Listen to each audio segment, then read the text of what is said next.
They said the orchard bloomed too early that year. The apples were red before spring. The blossoms never fell. It was beautiful, but nothing that perfect stays innocent. This is Redvale. Well, not yet. It'll be soon. Maybe by the end of this story. Or maybe there won't be an end. Who knows? Anyway, this is Redvale. There's supposed to be a road here, but I haven't seen any cars pass in the last 3 hours. On my left, we have a quaint little chapel. I don't think anyone's worshipped here for 20 years. On my right, we have the only building that hasn't been abandoned, a house. Looks like your typical single-family home. Why is it the only building that hasn't been abandoned? Let's find out. I knocked on the door. No response. I knocked again. Nothing. I tried the handle. Locked. Great. So now what are we gonna do? Oh.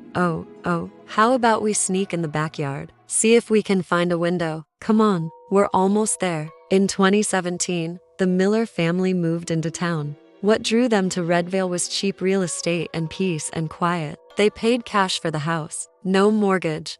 No debt. All of a sudden, they had neighbors. People who'd been living in trailers behind gas stations. People who smelled like stale waste and regret. People who looked like they hadn't washed their clothes in weeks. And then there was the kid, Willa. Didn't talk much. Kept to herself. Seemed nice enough. Oh, hello there. Here we are. This is the backyard. You see that tree over there? Good. Look closer. Can you see anything? Yeah, that's a name. That's an inscription carved into that tree. It reads, "Don't go in the orchard after dark." So the villagers weren't crazy. They knew something was out there. They just didn't know what. The Millers loved the quiet. They liked being alone. They didn't care about the locals. Too bad the locals felt the same way. One day, Willa wandered into town. She saw a group of kids and asked if she could play. Sure. They started tag. They ran through the empty streets. Then they got bored. They went home. Willa kept running. She ended up at the edge of the orchard. She climbed the fence. She walked between the trees. At first,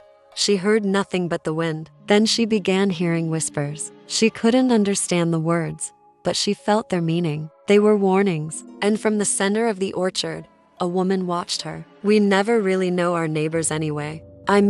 I bet you've lived next to someone for months or years without knowing their name. I wonder how long it would take for the villagers to forget Redvale's history. What if they'd never known about the fire? The woman in the orchard. Would they have stayed? Could they have rebuilt? The next day, Willa brought home a flower. It was made entirely of ash. It smelled like smoke and old paper. It didn't crumble. She showed it to her parents. They both stared at it. Then her dad laughed. He threw the flower in the trash. That's nice, honey. Now go play outside.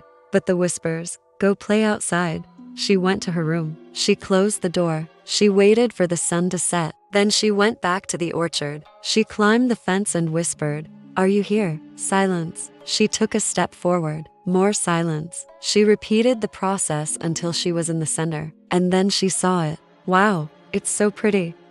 Sure, it's scary, but there's something so peaceful about it. Do you want to stay forever? You can stay with me. I promise we'll always have power. Back in the house, Willa told her parents about the whispering trees and the woman in the orchard. Her mom gasped. Her dad laughed. Let's change the subject. That night, Willa woke up in the middle of the night. She walked past her parents' room. She opened her bedroom window. She looked at the trees. Suddenly, she felt a hand on her shoulder. She spun around. No one was there. She went back to bed. She pulled the covers over her head. She closed her eyes. She imagined the woman's face. She imagined her cold fingers. She imagined her raspy voice. And when she opened her eyes, the room was dark. She was alone. She slipped out of bed and walked to her window. She looked at the trees. The branches seemed to move. Why don't we visit her? Oh, sure. I love to party. Just lead the way. Willa was right. Something was there. It wasn't malevolent. It wasn't evil. It wasn't dangerous. It was just sad. She didn't understand why it was stuck there, why it wouldn't rest, why it kept whispering. Then one day, she found the answer. As the villagers rebuilt their lives, they had to cover the well. They filled it with dirt and concrete. They planted trees over it. They tried to pretend it wasn't there. But one day, Willa's dog dug it up. The dog barked down the hole. Willa peered over the edge. She felt something cold, something wet, something dead. She ran to the house and told her parents. They called the police. They had the well covered again. But every time they did, something unearthed it. Every time they tried to hide, something revealed it. Some nights I get so lonely, but you never come to visit. You never come to talk to me. And I'm tired of waiting. I want to go home. So let me tell you about myself. I was born in the city. I grew up in a small town. I've always liked scary movies. I used to watch horror shorts on a certain website. Then I started reading scary stories on a certain website. One day I thought, hey, I can write stories too. So I did. My first story was called House of Horrors, and all these years later,